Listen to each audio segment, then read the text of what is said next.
Hi, I'm Bharti. Welcome back to the channel. And if you're new to the channel, high five. I'm also quite new to the channel. I thought with the new year coming up, and everybody's going to think about what kind of resolutions do we want to make, what kind of new habits do we want to develop. And I thought that I'd convince you to try this one habit. The habit that I'm talking about is meditation. What is meditation? Meditation is a set of techniques that are intended to encourage a heightened state of awareness and focused attention. So, anything that helps you to stay in the present moment without judgment or attachment can be called as a meditation practice. Now, disclaimer, the doing meditation does not mean that you have to leave your moh maya and sansar away and go to Mount Everest and spend the rest of your life there.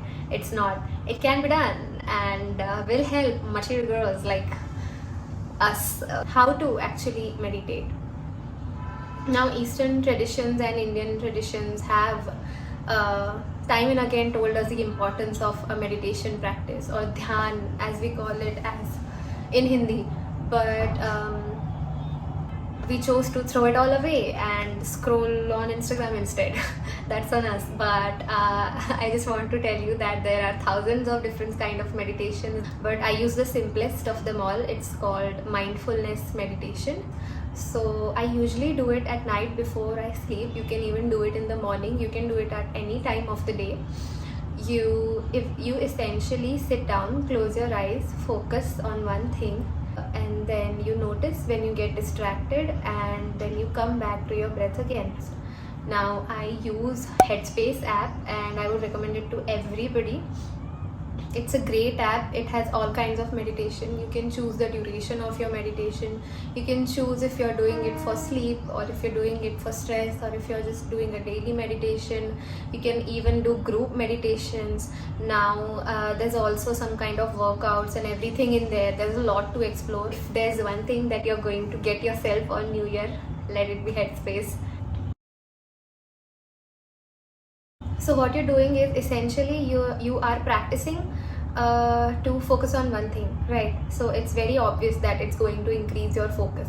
That's why all the scientific productivity gurus on YouTube keep on recommending meditation, because it will improve your focus. You're sitting there for 10 minutes every day and actually practicing how to focus, so you'll get better at focusing. And studies have shown that people who meditate have more activation in the areas associated with learning, memory and performance, the prefrontal cortex, and also decreased activation in the areas that are associated with anxiety, fear and all the bad stuff like the amygdala. It shows decreased activation in the amygdala and increased activation in the prefrontal cortex.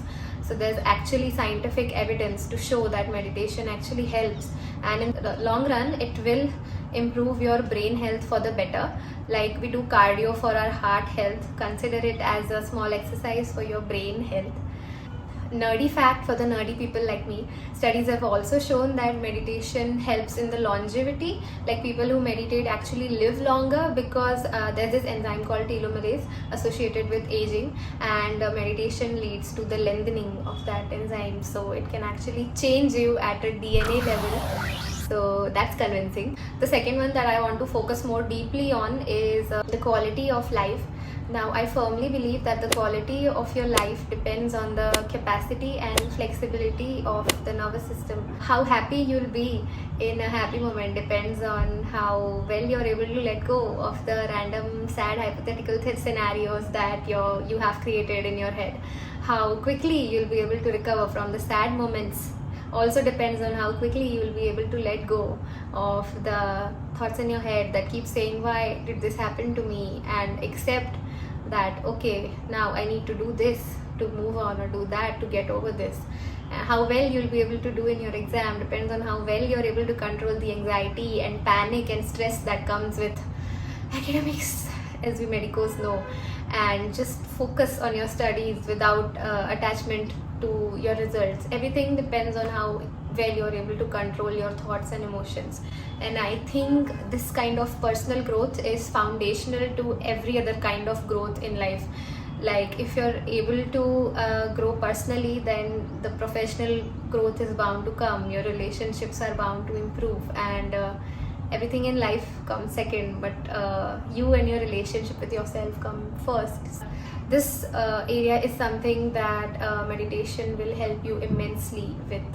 So let me explain. What does a good quality of life mean, right?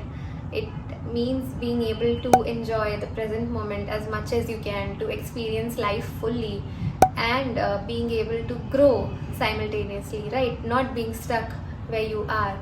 Now, the first one is pretty obvious. If you're practicing living in the moment for 10 minutes every day, at the end of the day or at the start of the day, eventually that skill set of yours improves and you're able to live in the moment better, and you're able to experience life more fully. Like you start noticing the sky more, you start noticing the birds more, you start looking at the leaves when they fall from a tree. Like you're essentially able to romanticize your life a lot more when you're in the present moment, and meditation definitely helps with that, because living in the present moment is about focus, right? It's about focusing on the present moment, not being too caught up in the past or the future.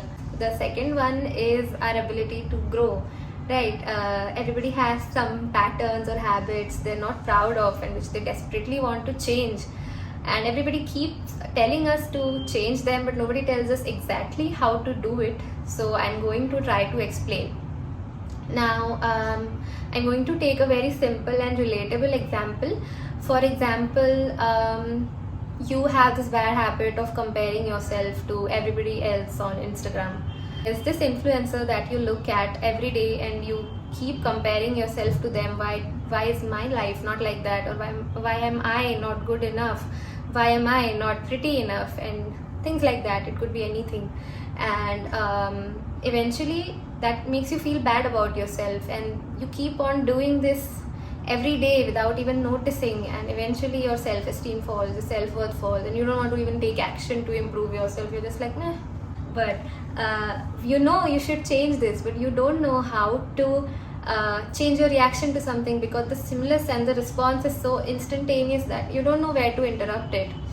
But as Viktor Frankl, the famous psychiatrist, said, between stimulus and response there is a space, and in this space we can choose our response, and in that choice lies our freedom. So it's very liberating to know that you can actually choose how you respond to stuff and not be affected by them on an instant. And this space of non-judgment is what we develop when we meditate. So when you're focusing on your breath, it's very, very normal for uncomfortable thoughts or feelings to come up. But the whole point of it is to look at them from a non-judgmental point of view and just observe them from a distance, like you would observe cars moving on a road when you're sitting on the side. And they just come and go, and you just let them come and go like bypassers, and you don't latch on to them very strongly. You're able to cultivate this space of calmness and non-judgmentalness, so it now no longer controls you, and you realize that we don't have to run so hard from every difficult emotion. We can actually feel them and then they pass. You're free to do what you want. So that's where you choose a different response, like, no, I'm not going to compare myself to this person because I'm worthy as I am. Consistently, when you do this, you're able to grow that space of calmness and non-judgmentalness that you know that you can act from. And then this place is the space that has all the compassion and love and joy and empathy and kindness and all the good feelings that are there in the world, and you can always choose to come back to this place of calm and then act from there. And eventually this leads you to change your old patterns and change your old habits and develop new ones that you actually like, ones that actually take you into the direction of the person that you want to become. I'm not saying this is easy. Like, the space which I'm talking about is not always this big. Sometimes it's this big, sometimes it's this big also, sometimes it's just not there. But as long as you continue to show up daily, I think you're all good, because that's what it's all about, right? You cannot judge yourself for being a good or bad meditator, because that defeats the purpose of it. I hope I was able to convince you guys to at least give this a thought in the new year, and let this be your new year resolution along with all the others that you already have. Tell me your new year resolutions in the comment boxes below. Please like this video and forgive me for not being able to explain this very well, because this is my first time, but I promise you I will get better, because this is what I really want to do. I want to add a lot of value to other people's lives and help people in their self-discovery journeys. And subscribe to my channel, and see you next time. Bye.